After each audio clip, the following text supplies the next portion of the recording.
What kind of life is your child actually growing into? And who decided that? Is it something that you shaped with intention, or something that's being shaped for you by someone or something else? And years from now, when your child becomes an adult, will you recognize how they got there? Today's conversation is about responsibility, identity, and the role we play in shaping human life. Welcome to the Gentle Year.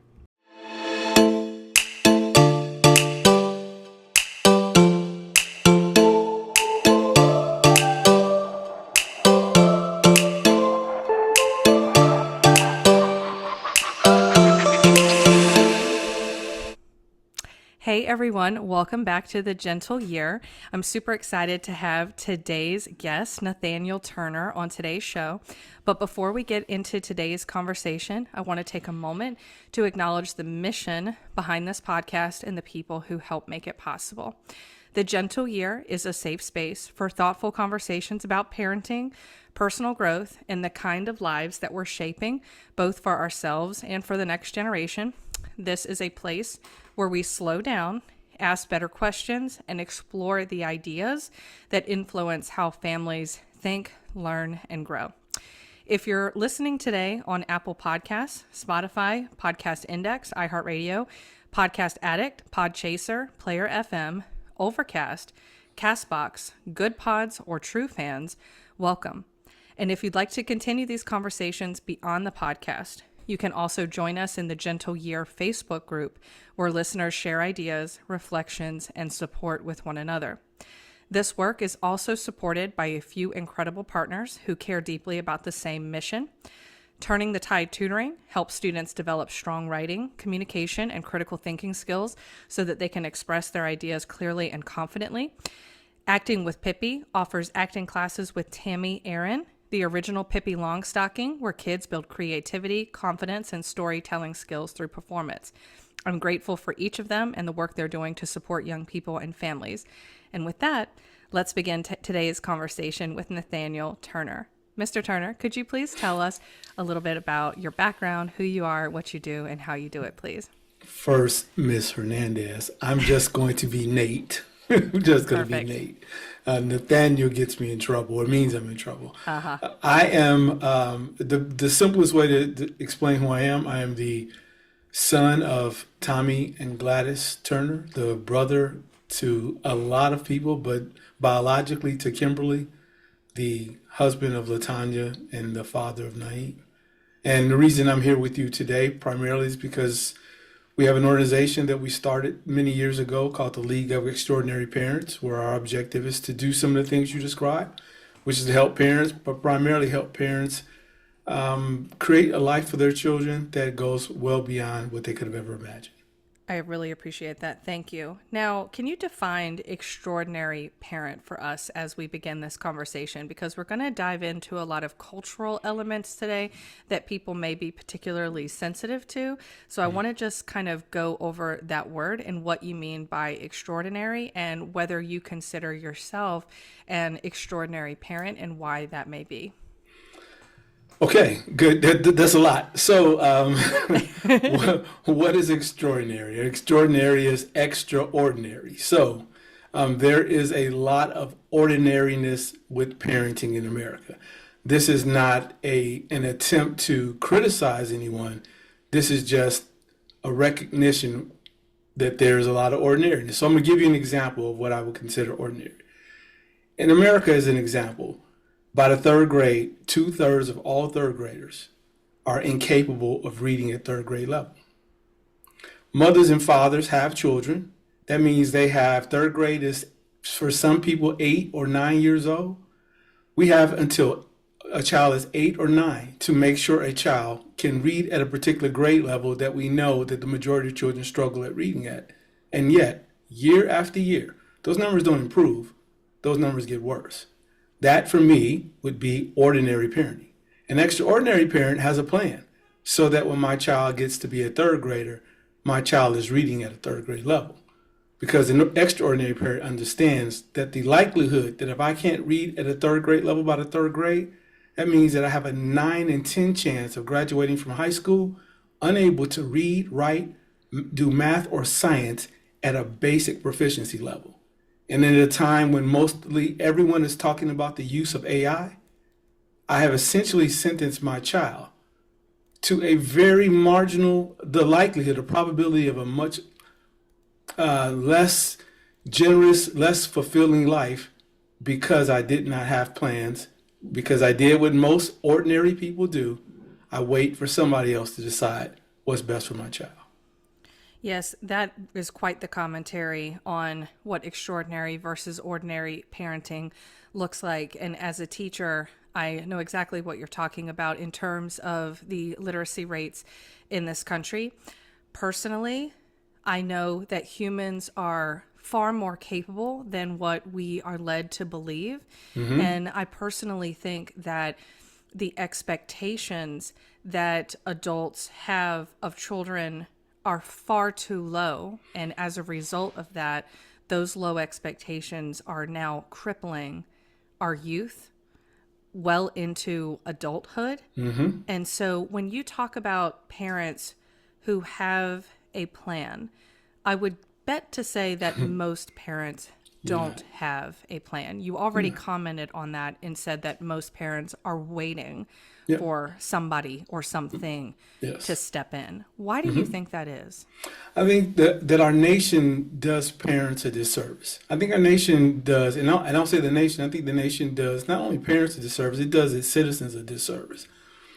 The nation every year, if you will, not the nation, the world, the OECD, the Organization for Economic Cooperative Development, each year publishes a document called The Future of Work. Every single year. Every Thursday, our nation tells us about the jobs report. People will tell us about what skills are required, and so on and so forth. And yet, despite this information, we allow, or I shouldn't say allow, maybe we permit people to act as though someone else is going to solve the problems for your own children. They're just not. We know more about putting a car seat in than we do about being a parent. And something's wrong with that. 36 hours after you have a baby, they send you home. You can take Lamaze for a number of weeks and learn how to eat ice chips and so forth. But as a nation, we don't offer parents any training, any coaching. We need licenses for everything else. And I'm not suggesting that we need government to be in our bedrooms and determine, but I do think it will be useful to people to say, oh, here's some things that absolutely will work, and get your child started and get a head start, a real head start on life. Yeah, that's interesting, especially the part about government being in the bedrooms and government also being in our living rooms, so to speak, and kind of raising our children with us and for us. And there's a whole cultural, ideological conversation that could be had on that topic. But what stands out to me mostly is that you had a plan. And when you introduced yourself at the very beginning of this podcast, the first thing that you said was, I believe, unless my memory is quite fallible, but I believe you had said that you were the son of this person and that person, and that was how you introduced yourself. That's not the norm. That's not the norm. If somebody says, who is Knikki Hernandez? Tell me who you are. Or if you go up to anybody random in the street and you say, hey, who are you? Tell me about yourself. No one, except for you, says, I am the son of so-and-so. Is there a reason for that? It almost sounds biblical. It does in some ways, but so yes, my responsibility on this planet is to honor my parents. My father is no longer here, but my father is here because every time I do good or bad, those who knew my father then remember him again. So I just try to keep his name relevant, and I just say, hey, I am the product of Tommy and Gladys. Gladys is still living. They're my trees. I'm the fruit, and now I'm a tree, and I have some fruit. But I will forever be known by those two lenses: the child of Tommy and Gladys, and the father of Naeem. I love that, and I definitely want to use that from now on. Anybody if I go on a job interview and somebody says, "Tell me about yourself," I'm gonna. It's yours. I'm gonna start off that way, right? Just to kind of see what their reaction is. But it's a unique way, right? Because nobody else can say that. A lot of people can say, "I'm a lawyer." Yes, I could have said, "Hey, Knikki, I'm a trained a lawyer and I have a Right. degree in accounting. And I'm like, yeah, but so what? A lot of people have that. But not everybody can say that I'm the son of Tommy and Gladys That's or the exactly father right. of Naeem. Yep. There's a level of pride in saying that. And I think that that is a reflection of the strong families, the exceptional and extraordinary families that you are working with and striving to create and build in your Right. program. Yep. So I have to ask, you're the son of your two parents, and pardon me if I don't remember their names always, I got to write it down. But did you talked about having a plan. Did your parents have a plan when they raised you? Absolutely not. They had no plan. Although I will say this, to have no plan is a plan. So my parents didn't have an intentional plan, but because they didn't have an intentional plan, they unintentionally made a plan. Yeah. What were the consequences of that? Because in today's world, when I see parents without a plan, and I see parents who do not see themselves as the architects of their children's lives, and I don't mean that they're controlling every aspect of their Absolutely. child's lives, I get it. but when I see parents who take that hands off approach in today's world, I see kids who are just lost.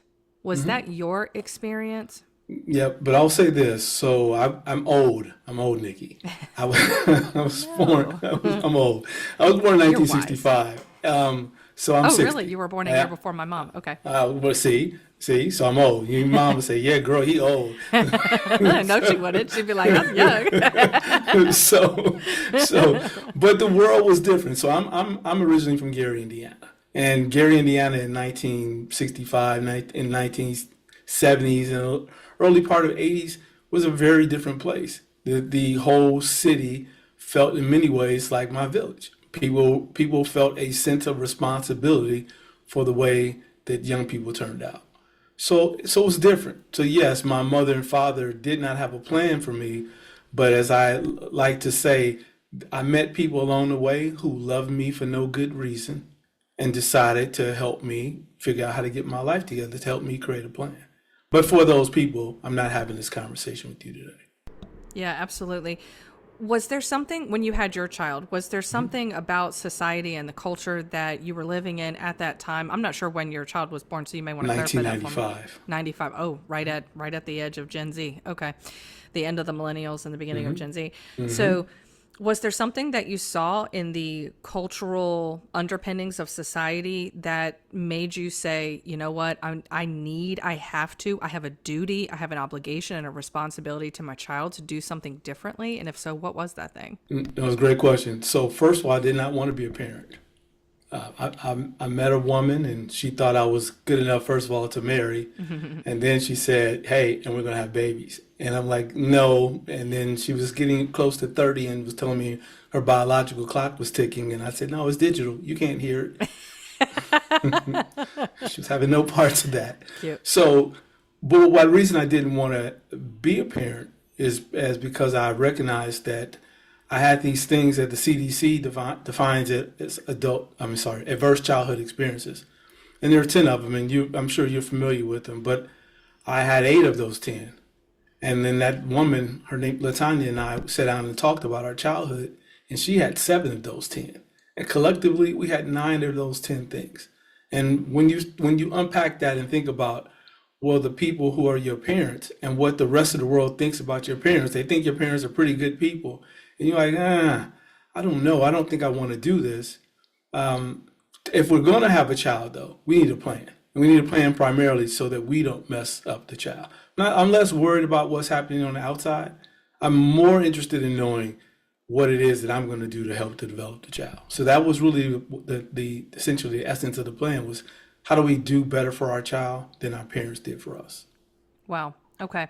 I went to the CDC's website and looked up the adverse childhood experiences. And so for the listeners, it says adverse childhood experiences, or ACEs, are potentially traumatic events that occur in childhood between the ages of 0 and 17 years. Examples include experiencing violence, abuse, or neglect, witnessing violence in the home or community, having a family member attempt or die by suicide, Also included are aspects of the child's environment that can undermine their sense of safety, stability, and bonding.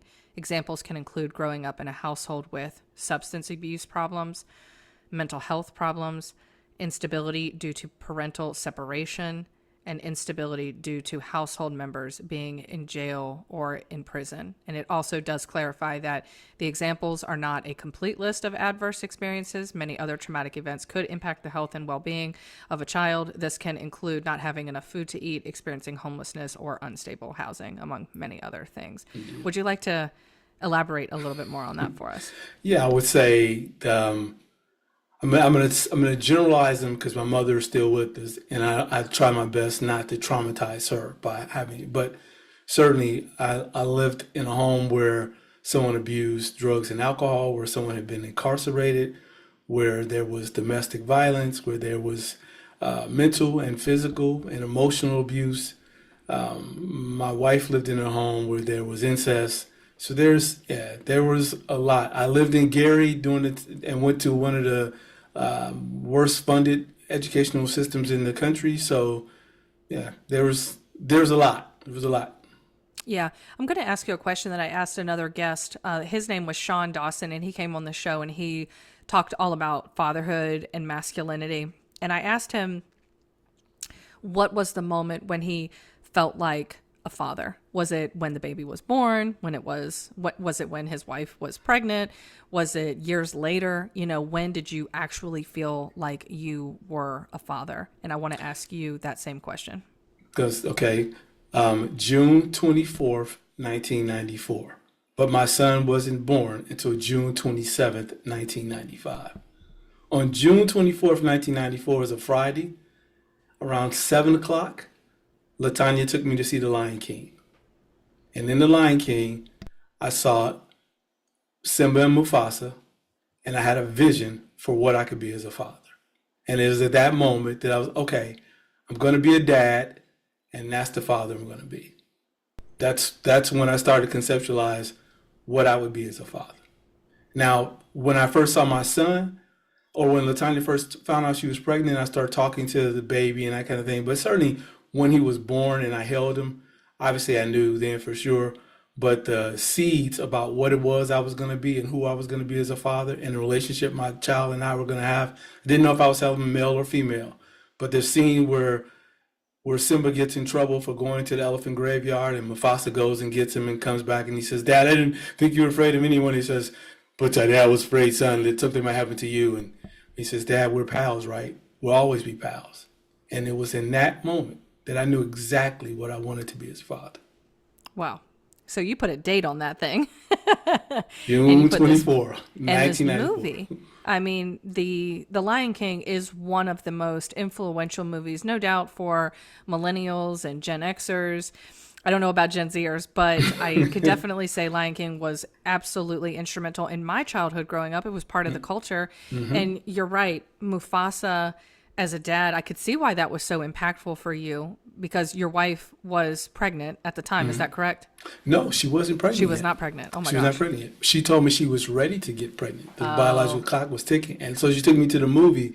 And I guess that was I don't think she knew, none of us knew what the movie was going to do to me. But yeah. Everybody else piled out the theater and I sat in the theater and cried. And I was like, okay, it's possible. I guess I should stop saying no. Oh my gosh. That's really powerful. That is really, really powerful. Yeah. So when you were in that movie theater, did you have an experience where you said, you know what, I need to quote unquote settle down. I need to get my life right. Maybe there was something going on in your world or in your life at that time that you maybe knew was going not in the right direction. And then you watched this movie and you said, you know what, I hear the message of God here or whatever the case was. And I need to get right back on the straight and narrow here. Is that sort of what happened? That's probably not a great description of it. It's fair. It's fair analysis. I don't think I don't think I needed to. That was necessarily looking to get on the straight path. I was a law student and I was also a graduate student. So from that standpoint, I was already doing more than most people would have ever imagined me doing. Like I finished undergrad and was admitted to law school and was working on a dual graduate degree in a JD. So from that standpoint, life was fine. I had in my mind what I was going to do. I was going to be this particular kind of lawyer, and this is the work I'm going to do, and I'm not going to have time for children and all this kind of stuff. And I had a tumultuous relationship with my father, so the very last thing I wanted to do was replicate the same behaviors that were historical in my family. My father didn't have a relationship with his father. My relationship with my father was terrible, and I just figured, what's the point? I'm going to end up probably messing it up and doing the same thing. But it was in that movie that it changed my idea of what it could be like. Because what I saw, if you will, I saw someone with a plan. I saw a father not only with a plan, but willing to have a village of people, or animals, if you will, that were all different. A kingdom. There wasn't just this one particular community of lions. No, it was, zebras and orangutans and whomever. It was everybody else who was a part of it. And I'm like, wow, that's interesting.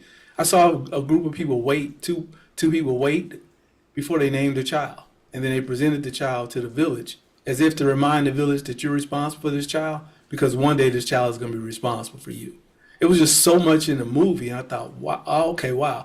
I got a formula how to do this and not mess up. And then that was exciting. That's really amazing. And you're right. Mufasa does embody identity, formation, and responsibility, stewardship, all of those things. Whereas modern parenting narratives, and this is not a critique or an indictment on modern parenting or anything like that, but modern parenting narratives more so emphasize being an emotional support system.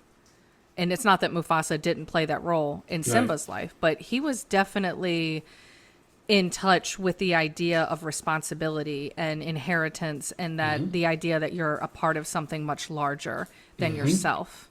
And I don't know that modern parenting really embraces that Most philosophy. time, yeah. I would agree. I would agree with you. That's what I saw. I saw, hey, a guy saying, when a child comes in and says, "Dad, Dad, Dad, Dad, Dad," and Mufasa says, before 7 a.m. Well, no, before sunrise, he's your son.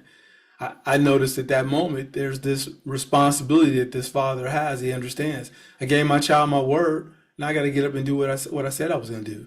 And it was just things like that I had not seen in my own experience with my father, that I realized if an animated lion can do this with a cub, like, what can you do as a human being? Wow. What an enlightening moment there for you. That's really amazing. I've had my own experience with that in movies as well, but I won't share that here. It would be another conversation for another day. So what do you think that we've been thinking about and getting completely wrong as parents? Let me rephrase that. What are parents getting completely wrong in today's world? You brought up earlier, the literacy rates, waiting for something or someone, an institution to kind of step in. In terms of philosophy and culture today, it seems like it's a stark contrast in comparison to what you are doing and how you're raising your son, or how you did raise your son, because he was born in 95, so he's an adult now. He is. He is well into adulthood. So what do you think parents are getting completely wrong? I'm gonna try if I can try to boil it down to one thing, and then we can talk about it. That in terms of like the branches of that, it would be that parents don't understand that they're trees, and that they have produced a fruit, and they're responsible for how sweet or bitter or bruised or battered that fruit is. If you've ever had a great piece of fruit, more often than not, you know the type of tree that produced the fruit. If that tree produces terrible fruit, eventually people chop that tree down. And I think that that's the way parents used to understand parenting. Certainly my grandmother would tell me all the time. She would always say trees and fruit. But yeah, I don't think parents understand their role. Our role is to be the kind of tree that nourishes, that supports, that, if you will, that holds up a child till a child can exist on their own, etc., to provide the best possible foundation. And too often today, parents think that parenting is something completely different, like work-life balance. There is no such thing. There's no such thing. You invited someone to the planet. This entity did not ask to be here.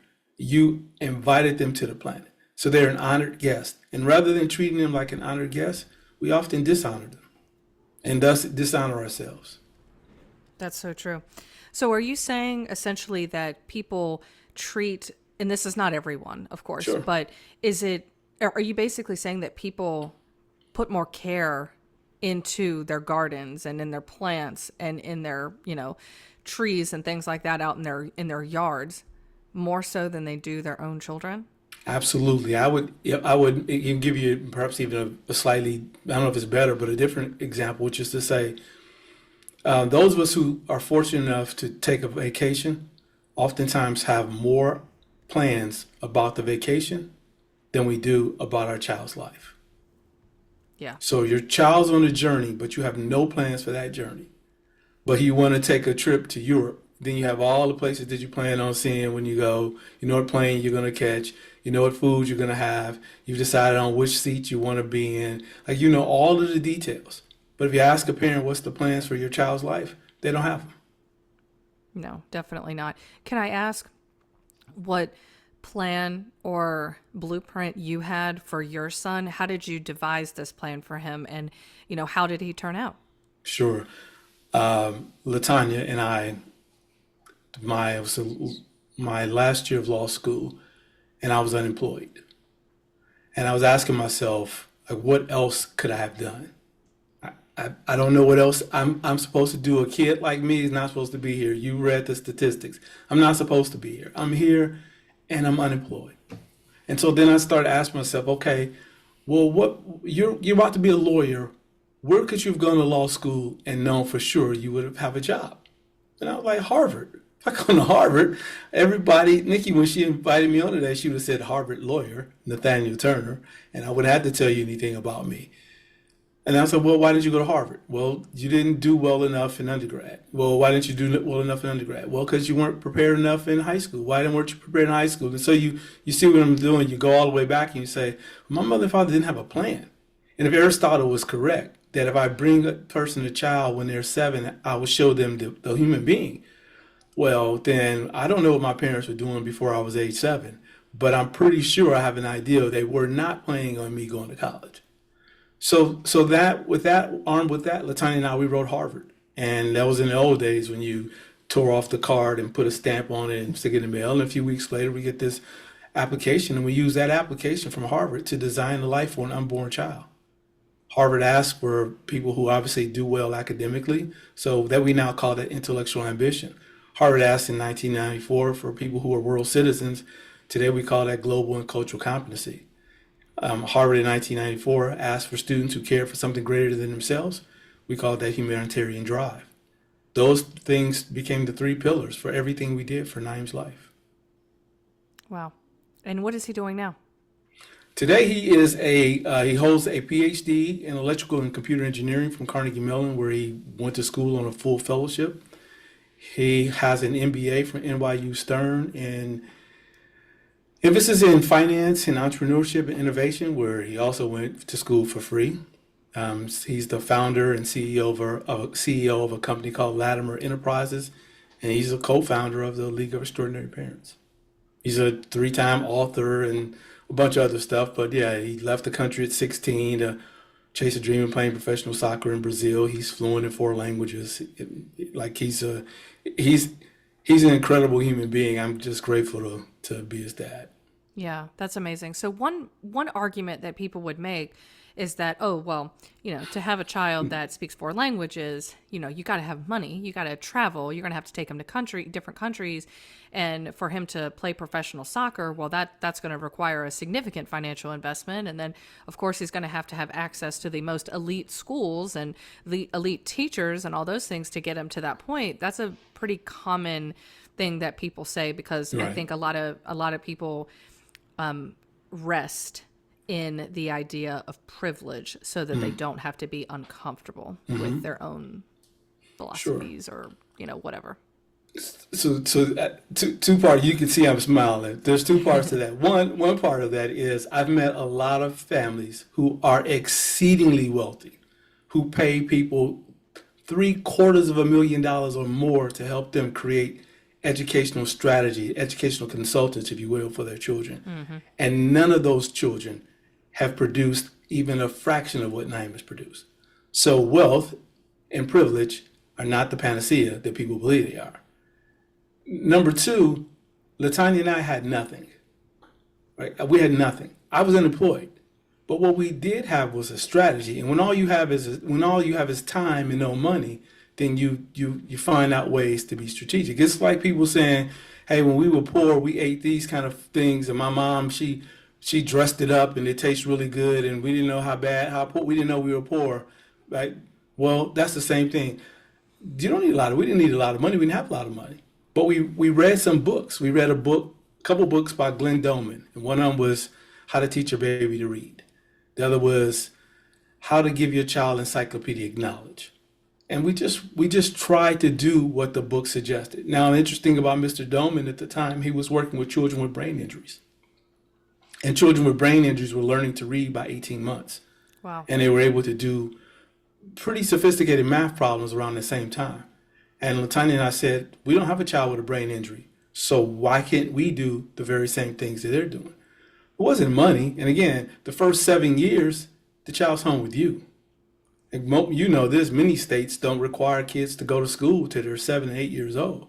So it's easy to say somebody else had privilege. No, we all have the same amount of time. The question is, what are you going to do with your time? Because I knew exactly what I was going to do with mine. Yeah, even if it is very limited, obviously we want to acknowledge that some parents, they may be single parents, or they Sure. may have, certain issues or challenges that they're 30 facing. minutes. Yeah, and their time may be Right, limited, right. but you're saying that it doesn't I'm take saying hours and hours no, every day. Absolutely not. Listen, if the sooner you can teach your child to read, the sooner your child can read to learn. Yeah, exactly.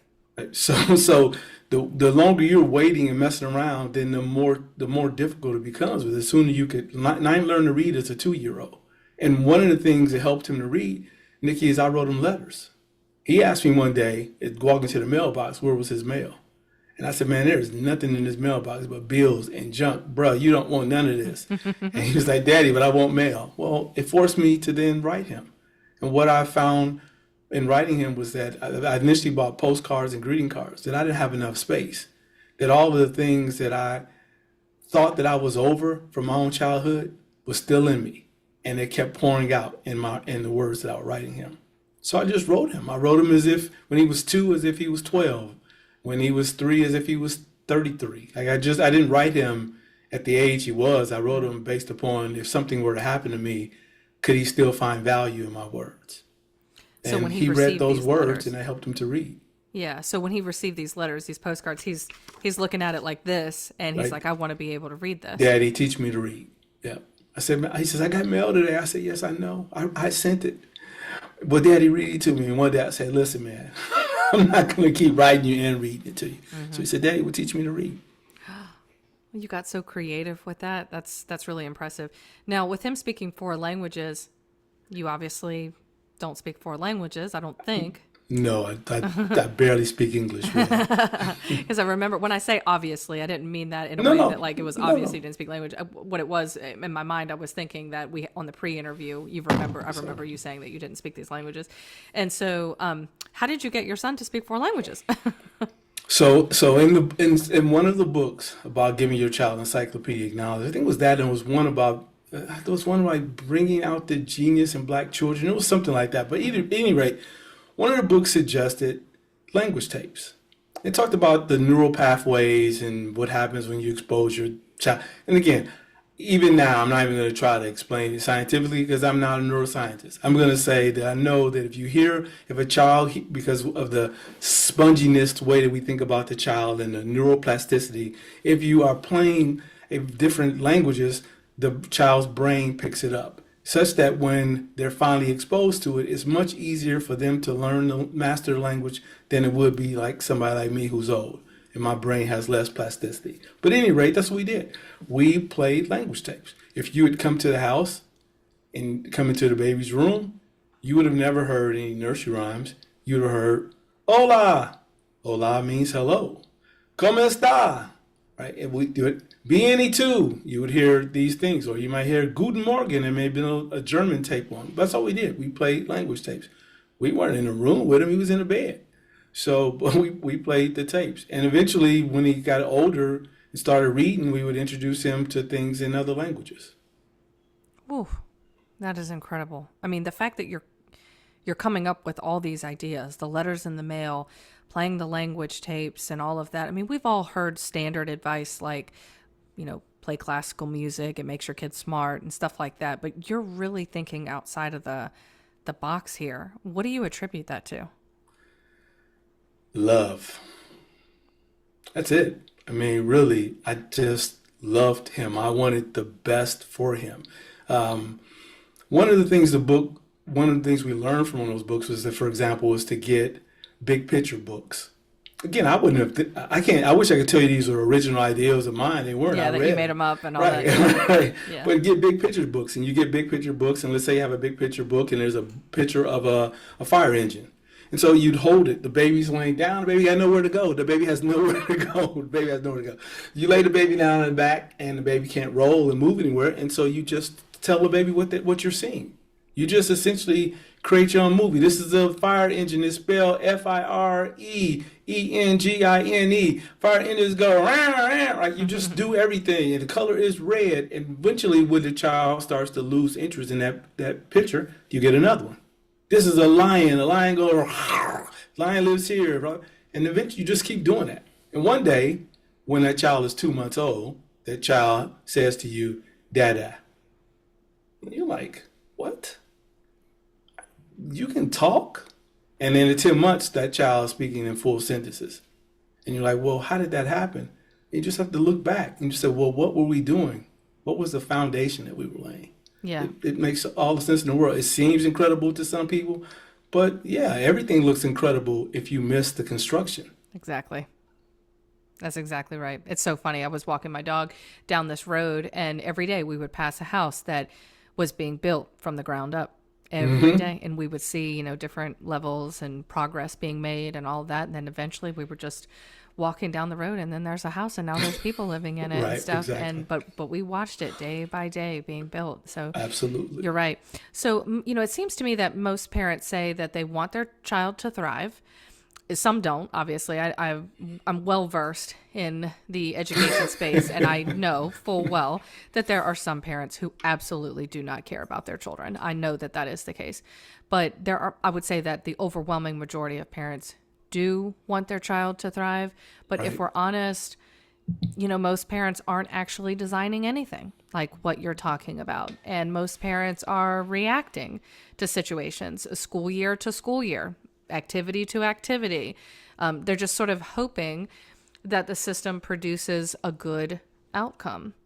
How do you grade today's modern day curriculums and education system, honestly? If you're really looking at this from an angle of what is going to produce, or quote unquote human engineer, successful individuals, fulfilled individuals, people who are very capable and not crippled.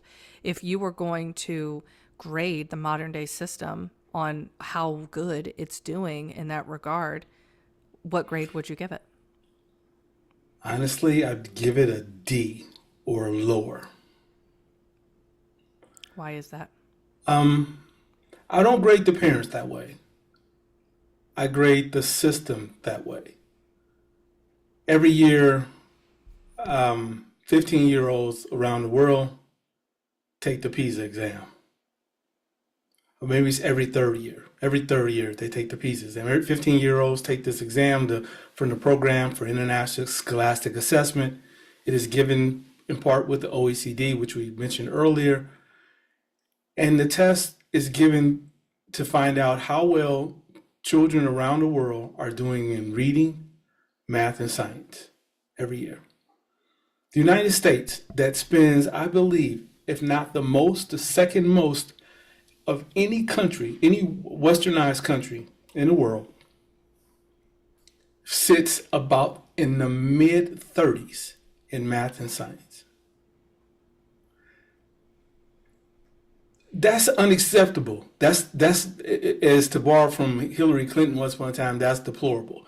That's unacceptable. How does a nation know who knows that the future of its workforce, the future of its citizenship or citizenry, the future of its public roads, etc., are all predicated on how well children do, and they would put together a system that would make you 30 something out of so many countries in the world. That doesn't make any sense at all. So I was like, I would give them a D. We don't have a national standard for education. We allow states to decide what is good. States are incentivized and school districts are incentivized to graduate children. Correct. The average American reads at about an eighth grade comprehension level. You stay in school for 12 years to be able to read at an eighth grade level. I just think the whole thing is sort of a farce. And I'm not sure those who've created this, if they fully understand the consequences of their action, but the bill is coming due real quickly. Yeah, that's really interesting. I was talking to a friend of mine today, and we hadn't spoken in a long time. Not because it's just because life, we're busy. Yep. He's busy. He's getting married. I'm, doing my own thing and whatever. And so I texted him the other day and I just said, "Hey, you good? Like, just checking in with you, making sure you're good. Haven't talked to you in a while." And so he called me today and we played catch up, and we were talking about the modern day system of things. And, my philosophy may be a little bit different than yours, just in the sense that I believe that there is something very nefarious and very sinister going on, because Agreed. to me, people in power know how to raise children. They know how to raise children who are smart, who are bright, who are very capable, because you don't see those people putting their kids in public schools. You don't see those parents doing the same things that just regular parents out here are doing. And yes, it's true that they may have more resources, more access to connections and things like that, but that's not the purpose. The purpose that's not the point. The point of what I'm making is that they make a conscious effort to do things differently and play by a different set of rules than everybody else does. Absolutely. And to me, that is dark. It's basically saying rules for thee, but not for me. And I do not like that. So I do think it's very important that we clarify that this grade of a D that you've given is not to parents across the board. This is not even a grade on parents. It's a grade on the system. Yeah, I mean, parents do have a choice. So we'll start with this. I'll say the obvious thing is that parents don't have a choice. If you live in America, your child's school is predicated by the zip code. If you're poor, you're gonna live in a school district that's under-resourced.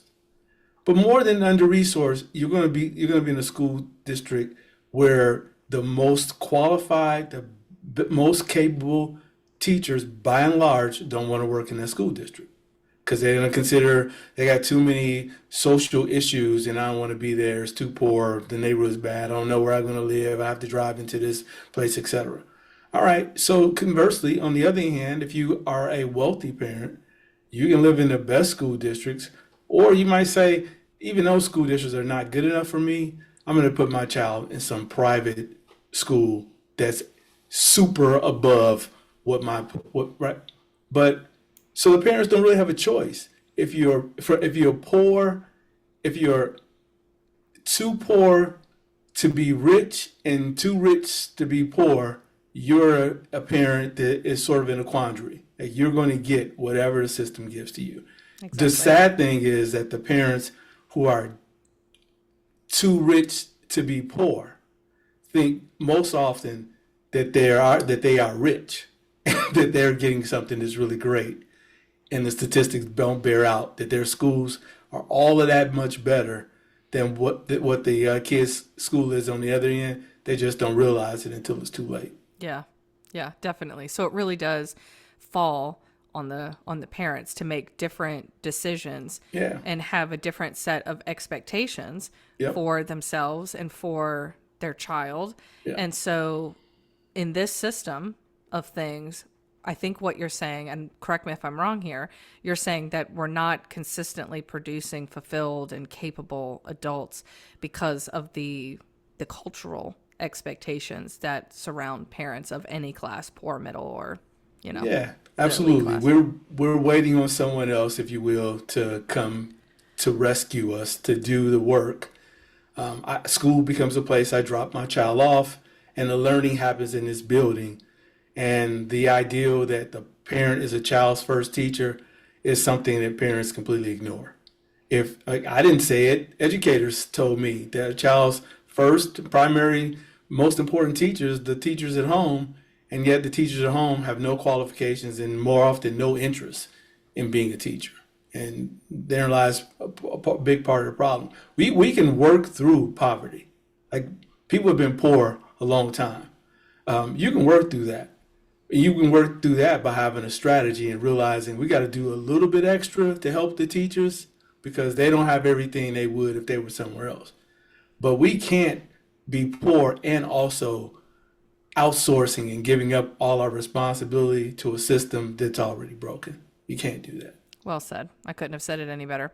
And I think that from my perspective, schools, especially the modern day school system, whether you're in public, private, or some sort of micro school or whatever the case is, most schools, especially public, now there's variances to this, but most schools, especially public, are based around compliance, testing, standardization. So none of that is going to lead to a happy, capable, fulfilled human being. It's just not. But yet that's what our entire education system is based off of. But what you're saying is that, especially based on this Harvard application, that you were looking at and you were taking it very seriously as a new parent, you're trying to figure out, okay, if Harvard is my bar, what are Right. their expectations, and how can Right. I engineer this backwards Right. to raise my child?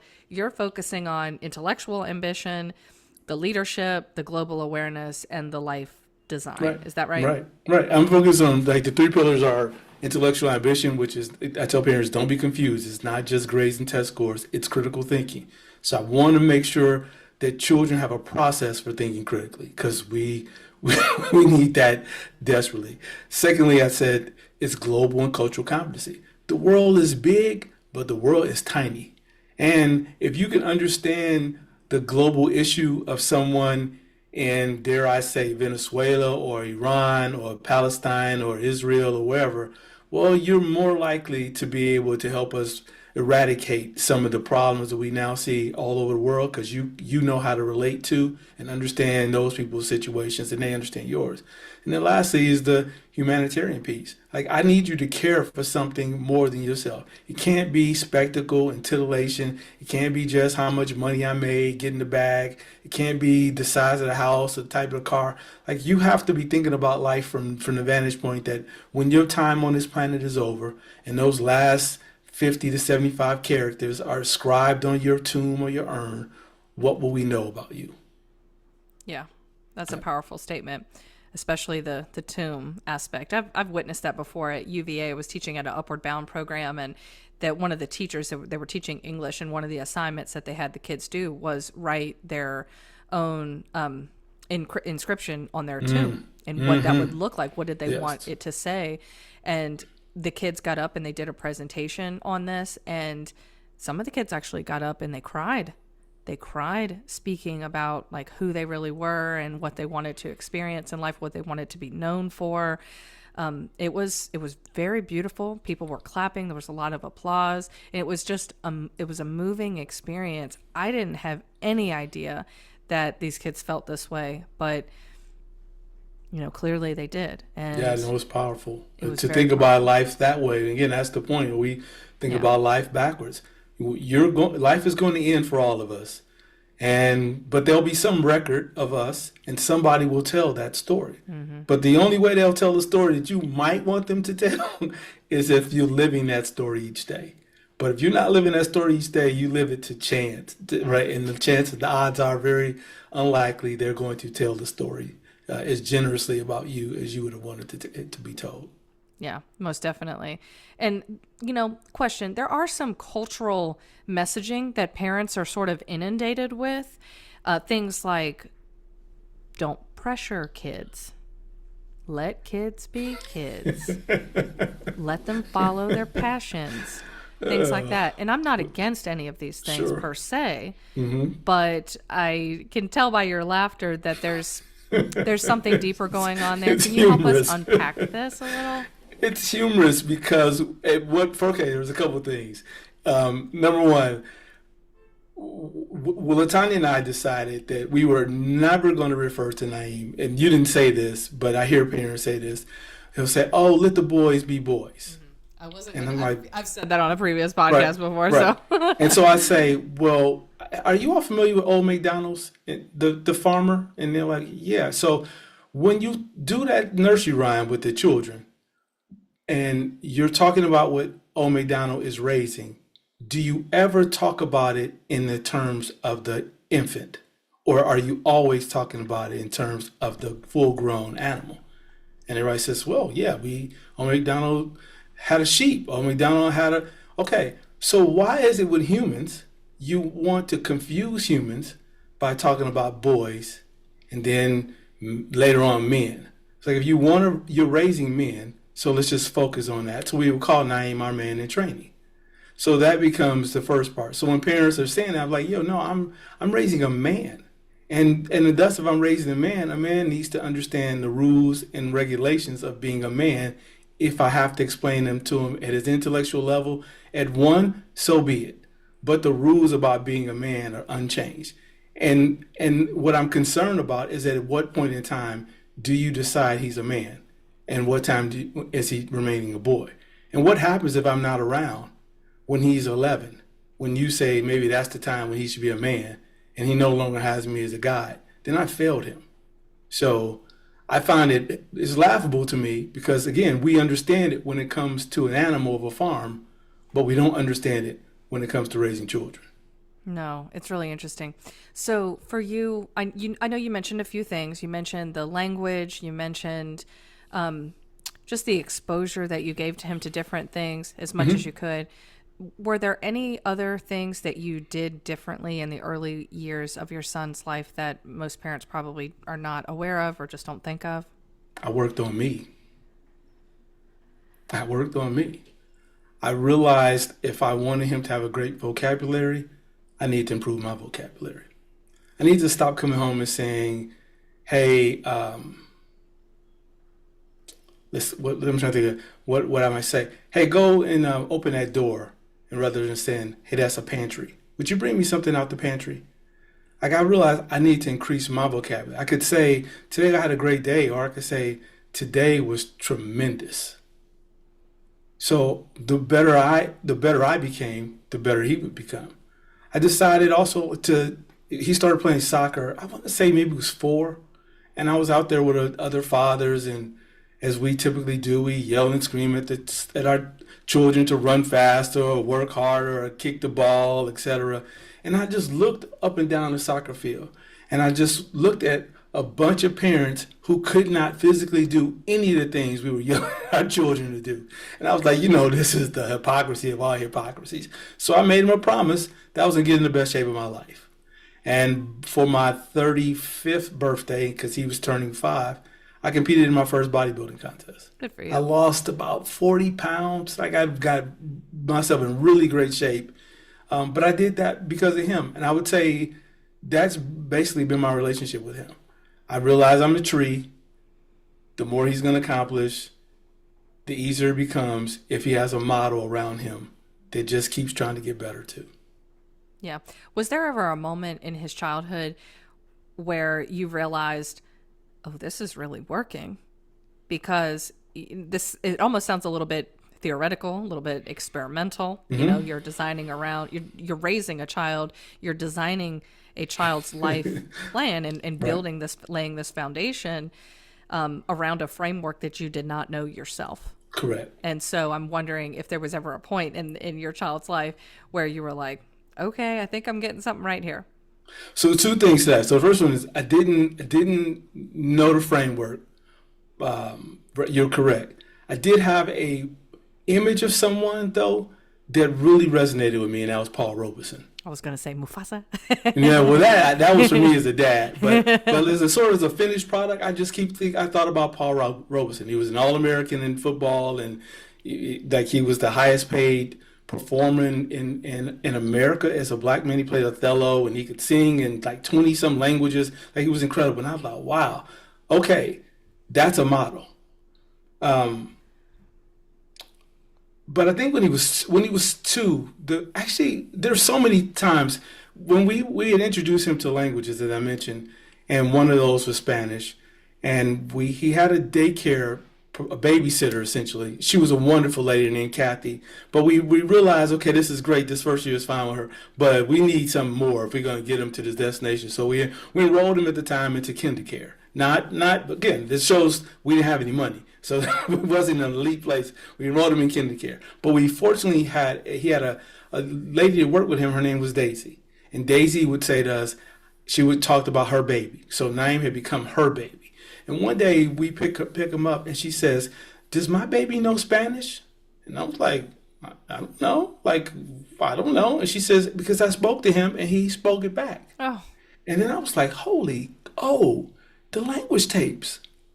Like, because he don't speak it to me because I don't know Spanish. All I'm doing is playing language tapes and Reader Rabbit and Jumpstart on the video games, and he's doing it, but I don't know. So I guess when Daisy starts to speak to him, he knows enough from those interactions to be able to have a conversation back with her. I was like, wow, that was different. And then the two, we took him because we wanted to put him in a foreign language school in the International School of Indiana, and they required that we go get him tested for his cognitive ability and his hand-eye coordination and all this nonsensical stuff. So we took him, and the lady was asking him questions at a 2-year-old level, and 3-year-old level, and 4-year-old level. He would not answer these questions at all. Then right around 6, he started answering her questions. And 7, and 8, and 9, and she stopped. And she says, oh my goodness, I can't give him any credit for the stuff at his age, but he's able to answer stuff with the vocabulary of a 9-year-old. And I'm like, okay. So yeah, we just started to see little things like that, and then we would hear from our peers who made fun of us at first. Because, right, why are you playing those language tapes, and why are you always reading to him? And I was like, okay, like, all right. Then suddenly their answer was, well, he's a genius. And I was like, okay. Mm-hmm. Y'all didn't watch The House, to your point earlier. Just you didn't watch The House when you do it every day when you walk about. Now he's a genius. Yeah. So no work put into it or anything. Just no, we didn't do anything. Right? We didn't do anything. He didn't do anything. But yeah, so you watch those things in terms of his ability to be a humanitarian. We saw him. He was 4 or 5. He was at the school. He started a 3-year-old program, so he'd have been 4. And they had a new student for the 4-year-old program, and he and I were talking tonight. We would unpack how the day went, and we would read some stuff together. And I said, is there anybody that you've met who seems like they're having trouble fitting in? He says, yeah, Dad, there's a new girl in our class and nobody plays with her. I said, was there anything you think you could do? He said, well, let me sleep on it. I'll tell you in the morning. No, he didn't. Yes, he did. So next morning, we have to drive him to school, and we pass a marsh, which is now Kroger. We pass the marsh, and he decides he wants me to stop. I said, it's too late now. You should have mentioned it. He says, okay, in the morning, we're going to stop, Daddy. So that next morning, we stop. We go in the marsh. He orders a dozen red roses and some balloons. A 4-year-old takes flowers and balloons to a classmate.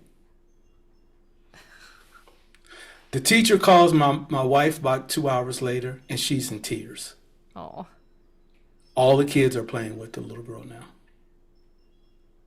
And I was like, okay, we got the intellectual piece going on. He's got the global piece. He's learning another language. He's speaking Spanish and picking up some French. And man, he cares about something greater than himself. That makes me tear up a little bit. Yep. That's amazing. Yep. 4 years old. Was there, I doubt this was ever the case, but a lot of people say that parents or putting too much expectations on kids, that we have too many expectations in school, academia, things are much harder now than they used to be. A lot of people say things like that. And so how did your son respond to these expectations that you had of him? I think, Nikki, what I always tell people, what I always encourage people to do, I said, hey, ask him. Because I know if you ask me, obviously I'm giving you my perspective of how it was. So I never shy away from that. But what I believe he would tell you is the person who put the most pressure on him was him. Long ago, when he first started school, one of the things I said to him was, "This is your education. It's not mine." And we talked about that. So this again, when you're talking to a young person as if they're your peer rather than your subordinate, you just have an honest conversation with them. I said, "Son, one day, you may not understand this now, but one day, whatever you do or don't do, these are the outcomes you're going to get. And this is your education. It's not mine. I can't make you go to school, etc." And so I remember us, again, he's playing soccer. It's a Friday. It's a beautiful day outside. We have these matching soccer uniforms he and I do that we were training. So I put my uniform on. I said, "Come on, man, let's go outside and kick the ball on." He says, "No, Daddy, I need to work on my homework." I said, "Dude, it's Friday. It's Friday." "I know, Daddy, but if I do my homework now, I have the entire weekend to do all the other stuff." And I was like, "Who are you? Who are you?" But then it dawned on me, right? These are what the lessons you've been saying. They've been soaking in, and this is what he wants to do. So no, I didn't want him to go to Brazil. He wanted to lead the country. I didn't care if he played soccer. He wanted to play soccer at the highest level. He run track. He wanted to be a national finalist. I didn't run track. That wasn't my thing. He would say, "Okay, I need you to coach me, and you need to figure out what we're doing." I didn't think he would be an engineer. He's the one who said, "I know exactly what I want to do with my life." So he actually pushes and pulls me forward, and I just have to figure out how to keep up and do better. Yeah, exactly. Get in shape, do a bodybuilding contest. Absolutely. He told me at 16, as he was getting ready to go to Brazil, we were sitting in the car, and I was in there crying like a big baby, and he said, "What's wrong with you?" And I said, "Man, you've gotten here much faster than I intended." He said, "Well, Dad, I'm just doing what I dream of doing, right?" He says, "What are your dreams?" Nikki, I said, "I don't have any. I don't have any dreams. My dream was you. And here you are. And now you're going to go." He looks at me, he says, "Daddy, well, it's not too late. You still have time. You can do more." Yeah, Right? definitely. And that's his charge to me. That even now, I'm still trying to do what he encouraged me to do. This has really got me thinking, because you see yourself sort of as an architect and a designer of your son's life. However, you didn't micromanage every aspect of his life. And so I'm wondering, was there a point in which you sort of took your hands off the wheel for a second and allowed him to direct the course of his own life? Or did that just happen kind of organically? Just one day he just said, "Dad, this is what I want to do." And you sort of just went with it. And then it stayed on that trajectory for a good period of time, or for the rest of his life. Or was there a moment where you said, I have to let him make these driving decisions? Was it him, or was it you? Or maybe a combination of the two that kind of led to this break from you being the full-blown architect and designing everything around this kid's life to, allowing him some independence? I think it's a great question. I'm not going to be so arrogant to suggest that I know exactly when that might have happened, because I always say to people that you're not who you think you are, and you're not who you believe others think you are. You're precisely who those you choose to be in a relationship understand you to be. So I in my mind, I'm like, I don't know that I did that I was trying to be in control of anything, but there probably were times when I was quite insistent about what would take place. But I'd like to believe that certainly the majority of his life was about him having his own agency, to the extent that I would say, okay, I'm certainly not going to let you get hurt. But if you tell me you want to do something, I want to try it, I'd say, okay, listen, this is one thing I would say. if you start it, you got to finish it. Like if I'm investing time and money in this too, bro, you got to finish it. So, when he was 3, he wanted to be in Disney movies, and the local Broadway production of Ragtime was in town. So Latanya found the an ad for it, and she told him about it. And he said, "I want to try out." It was for the lead character's son. And so I was teaching at a school part time, and he stops by to tell me that he got the job. I got the position. I told you I was going to get it. I said, okay, okay. So we wanted to take him to the rehearsals and to the shows at night, and he would refuse. He would just want us to drop him off and let him take care of himself. So it feels like that's part of what Latanya and I tried to do the entire time, was to make sure he had agency of his own. But we certainly weren't irresponsible. This was going to just let you run out in traffic. But as much as we could with some limited amount of guardrails, we kind of let him, like, it's your life. What do you want from your life? And he steered us in the direction, and we helped him make those things a reality. Yeah, I appreciate the part where you said that you start something, you finish it, because that's exactly what my mom taught me all the time. And she would, if I wanted to quit or this or that, she was like, nope, it's fine if you quit when you're done. Once you're done with it and you have reached the end, you don't have to do it anymore. But if you start this, you are finishing, you are completing that cycle. It's Absolutely. we're not creating, quitters in this family.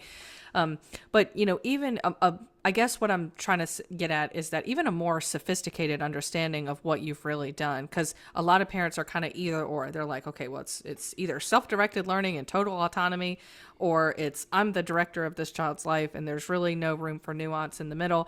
But if I was thinking of a metaphor, and if you think of like a city planner, somebody who's on the board and, designing things and whatever, planning things out, that city planner doesn't dictate where every single person goes and walks every single day. Correct. But they do design the roads, the parks, the schools, transportation systems, the public spaces, and they influence the structures in that people use and move and grow in. And I think that really what you've done is you've applied that same concept to childhood, because as a parent, you've exposed him to books and ideas and languages and words, and that's incredibly powerful. You've exposed him to high expectations, but also a healthy dose of curiosity.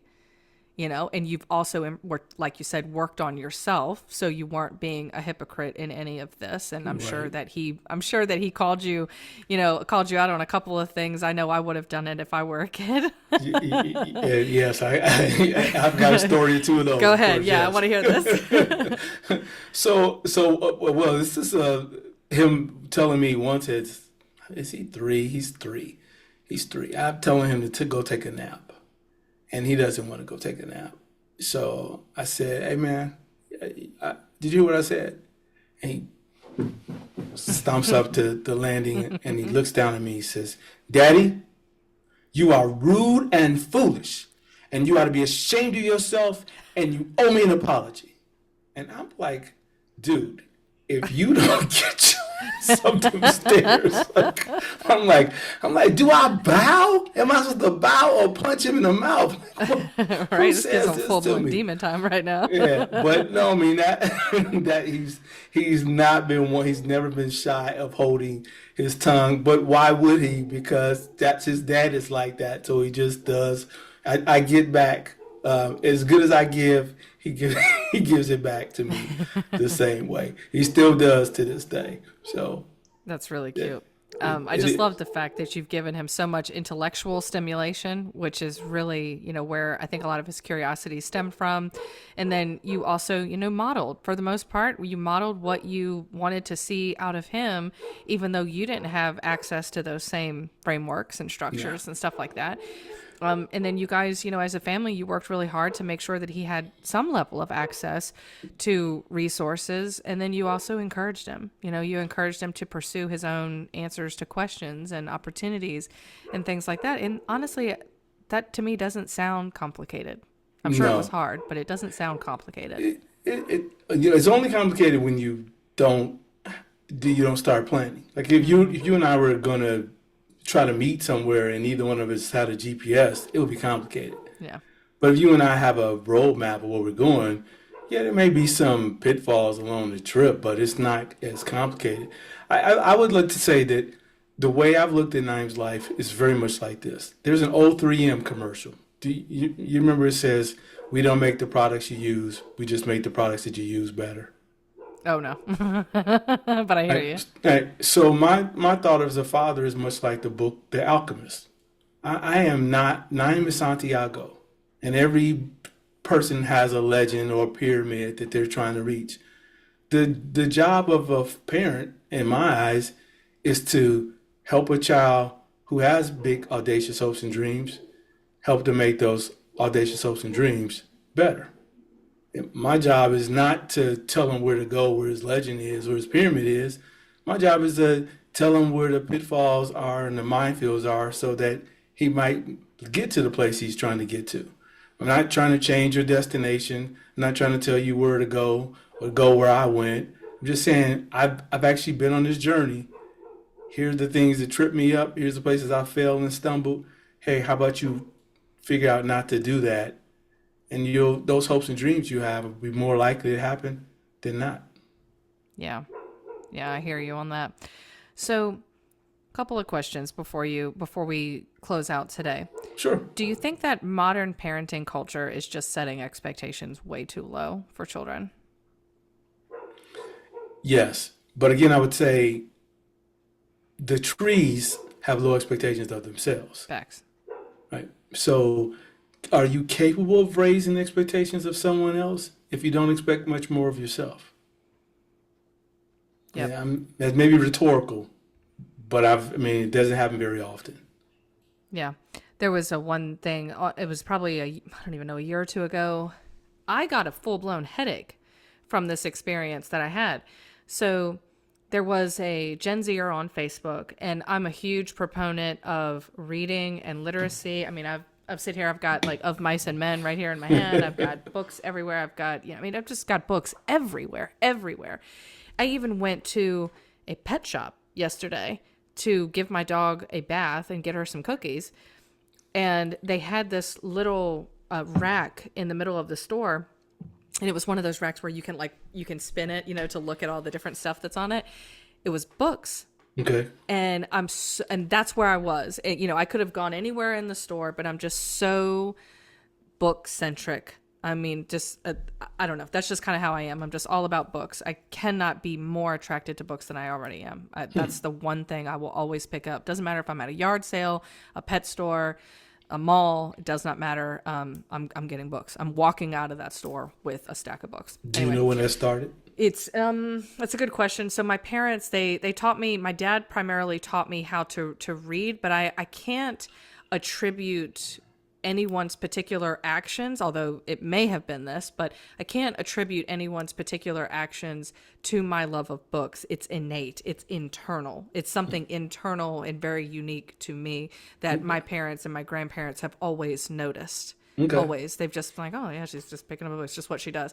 So anyway, I love reading, and I know the power of reading. I know that reading can stimulate, of course, your hippocampus. I know that reading can stimulate the imagination. I know it does a lot of things, but the one thing that reading, it's kind of a secret, just kind of a low down secret that I never tell anybody, but one of the things that reading can do that people don't realize is it can make you remember who you are and who you were meant to be.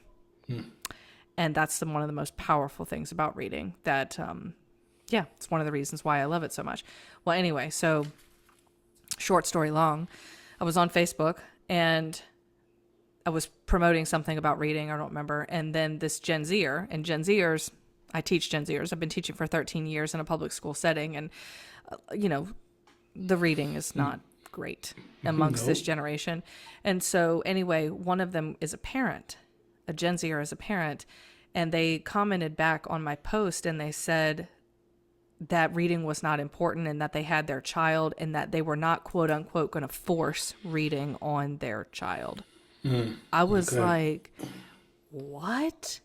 Like, I even to this day, I still don't even really know how to articulate what I'm fully thinking in my head over that. But even my mom read the post and she got a headache over it. She was like, that parent is doing a massive injustice to their child, and that child is going to grow up crippled because they cannot read well, and they're not going to understand.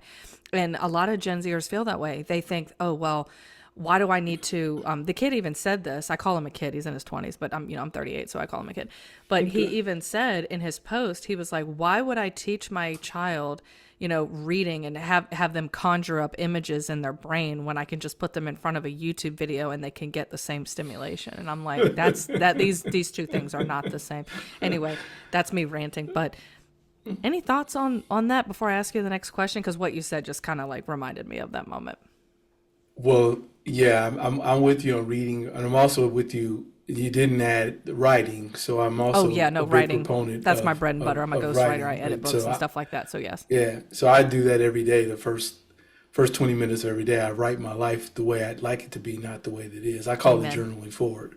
So yeah, I would agree. Those are the kinds of things I'm talking about where parents today, because they don't have a manual, because we don't say to a parent from the beginning, hey, listen, the United Negro College Fund used to have a say, mine is a terrible thing to waste.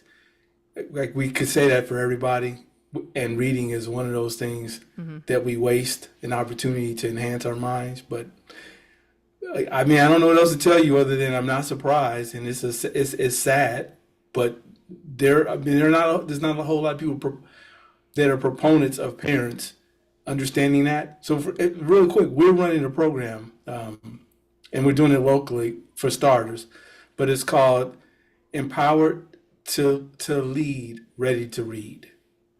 And so we're working with families here in the Indianapolis area to teach the parents on the science of reading so that they will know how to do more at home with their children. And then we're working with the children simultaneously in different rooms to help the children who, our many schools here have a proficiency at third grade, reading proficiency, probably 20% or lower. In the state of Indiana, I don't know if you know this, the state of Indiana passed a law recently that if a child cannot read at the third grade level, they cannot be promoted. Yeah, You I'd could heard be some things about 12 that on the and news. still, yeah. So like, hey, you all, that person who just said that to you, if they live in Indiana, they're setting their child up to never see the fourth grade. Wow, that's fascinating in a negative way. And it goes Yeah. back to what you're saying, that the expectations are too low. It's too low you can't raise the bar of your own child if you can't raise it for yourself. And No. that's just the bottom line. So in your opinion, if every parent adopted a similar mindset as the one that you and your wife, was it Latanya. Latanya. Latanya. Okay, I don't want to call her Latoya just you're in case. good. I thought You're it was Latanya. Is there if every parent adopted you and Latanya's mindset in terms of like designing a child's life and re-engineering this, this experience that you want them to have backwards, and they were to adopt this mindset tomorrow and keep that ongoing throughout their child's life, Yep. how do you think society would look in 30 years? I think it would look vastly better. I would say this with one caveat, which would be the parents first have to have a big dream.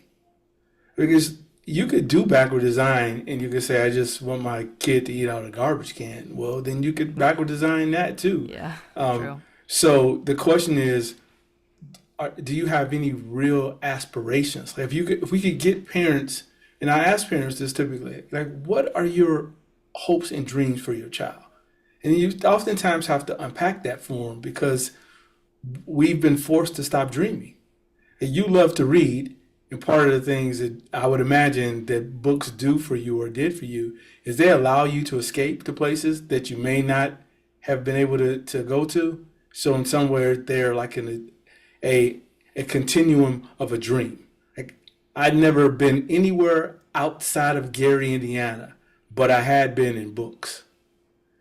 So, but we can get parents to start dreaming because somewhere along the line of our childhood, people tell us that dreaming means that, you just, daydreaming. It becomes a sort of a bad thing. Stop, like you're wasting time on that. Okay, so we all stop dreaming. So the question is, can it work? Sure. But we'd have to help parents to start dreaming again. Because I don't think you can raise dreamers again if you're not yet your dreamer yourself. So if you Yeah. get parents to reimagine what it was like, what they really wanted for their lives, then yeah, maybe we'd be able to do that. And Yeah. in 30 years, the world will look a little bit different. Yeah, totally. And it's interesting because some parents might say, well, I don't know how to dream big anymore. I don't know how to dream. And that's okay. Because I think really the point is just start where you are. Yeah, yeah. Start where you are. If you can't envision yourself, being a billionaire by tomorrow, which a lot of people can't do that. They can't conceptualize that thought in their mind. And would you want to be that? It's too big, Yeah.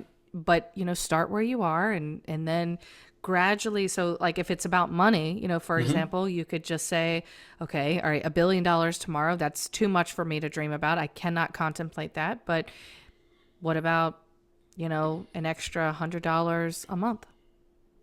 Right. Can you Right. envision that, and then just kind of gradually grow from there. It doesn't Walk. have to be an immediate thing. You can Yeah, grow. crawl if you will before you walk. Crawl But before you yeah, walk. I sometimes ask people this. I say, well, if you can't figure out how to dream, let me ask you this: whatever you believe in, I don't know, it could be God, it could be the universe, whatever. If that thing tapped you on your shoulder right now and said, at the end of today, unless you can tell me why I should give you a tomorrow, this is it. Yeah, facts. I'm like, I bet you'll come up with something that you dream of doing. I am almost certain you will come up with something, which means it's there, but you just haven't found the right motivation, incentive to do that. But sometimes thinking about the end of your life is the very thing, we see it all the time, that suddenly people who are out of time, all they want is more time. No matter how much money they have, no matter what they've accomplished, they want more time. My grandmother turned 100 in January. She is in no hurry to leave this planet. Essentially, he's my father-in-law. He's 102. And he told us recently he wants to be around another 8 years. Wow. So these certain people still want to make contributions. And if you just say, well, what is it you want to do? Maybe then that'd be the spark to get people to start dreaming again. That question. Woo, man. Yeah. If something were to, if something bigger than yourself were to tap you on your shoulder, that kind of gave me a It's little bit over. of chills. Yeah. It Yeah. really did. It even activated something in me, and I know these things. So, Right. yeah, I appreciate that a lot. So, Nate, Yep, just Nate. not Mr. Turner or Nathaniel, Just but Nate. Nate. Just Nate. I know what you mean. When you get called Nathaniel, my name is Knikki, and my dad, if he calls me Nicole, it's, yeah, Yeah, I know you've it's done something. it. Yeah, it's something You've done it. serious. So I get it. But where? Actually, let me ask you this question first. This is a question that I always ask all the guests that come on the Gentle Year, and you can interpret it however you want to interpret it. So it's totally open ended. The Okay. question is, and I'm really excited to hear your answer because I think it's going to be really unique and extraordinary. No pressure. Thank but you. what do you think is the most important education that a child could ever receive? Oh, the most important education. And When? every guest always has a different answer, which was what makes it kind of cool. Well, I mean, science would tell me the most important time in a child's life is the first 1,000 days. The first 1,000 years. The first thousand, Maybe the one first day in the next life. the first 1,000 days. What's the most important life lesson a child could learn is love of self. I think that beyond, because I don't know that I could convince Naeem to read if Naeem did not first understand to love himself, or that loving himself showed up in a way that he loved other people. Yeah. So I would say that might be the most important lesson, which is helping a child understand what it means to love, and moreover, to be loved. Yeah, exactly. Because that initial relationship, that relationship that he has with you, his first caretaker. Yep. That's I so- tell people that I couldn't figure out how to put him to sleep the first night we brought him home. And Latanya was exhausted. and she starts to hand me this baby. And of course, I have no manual. I don't know what I'm doing. And I almost wanted to push my hands to give him back to her. And I didn't. I held him. I leaned back in his chair like at a 45-degree angle and put his head on my heart, and he went to sleep. Oh. And for the next several days, whenever he needed a nap, I would say, give him here. And I would lean back and I would put him here. And I was like, and I tell people, in that moment, my son and I learned to connect at the heart. So I do believe that perhaps is the most important lesson, which is learn how to connect with people at the heart. What a major evolution for you, somebody who didn't even want to have a kid, and now you're this. I mean, that is a serious character arc. Now you're going to make me cry. So it's really amazing. So, okay, Nate, where can we find you? How can we connect with you? Of course, I'm going to extend an invitation for you to come on come in our Facebook community, The Gentle Year. You're more than welcome to come in there. That's where the listeners of the show kind of participate in these parent-based conversations and stuff. But where can we find you specifically? The simplest thing is, obviously everybody has a website. So there's Nathaniel A. Turner.com, NathanielAturner.com. The work that I do with families and students, and I mentioned the new reading initiative we have that you can find at the League of Extraordinary Parents, which is lxtrap.com. And those are I'm on social media, but I'm not on social media. Yeah. Hopefully I'll do a better job. I've had some people talk to me about getting on TikTok and being silly, allowing the version of me who I've always wanted to be, which is a comedian. I used to want to do stand-up. Oh, so big dreams. I really did. I did. I wanted to quit school. I was terrible in undergrad. And so I wanted to quit and become, I'd seen Eddie Murphy perform, and I was like, I want to do that. And so start working on my own material and everything. And my mother told me, I'd be better off as a clown. So thanks, Mom. so I did not do it. But I'm convinced that one day soon I'm going to walk into a comedy club on open mic night, and I'm gonna tell some jokes. See what happens. Please, I don't care where you are in the world. Please let me know when this is going to take place. I will buy a ticket. I'm gonna put it on my vision board, I suppose. Thanks. Most of those things have come to fruition now, but yeah, that's where you can find me. You can find me in shame with a bag on my head after I go in there and make a fool out of myself in someone's comedy club. Well, I'm super excited for you, and I know that will not happen, but I am excited. I appreciate it. It's going to be good stuff. Well, Nate, it's been an absolute pleasure. Thank you so much for this really enlightening cultural conversation on parenting. We really appreciate your time today, and thank you for coming on The Gentle Year.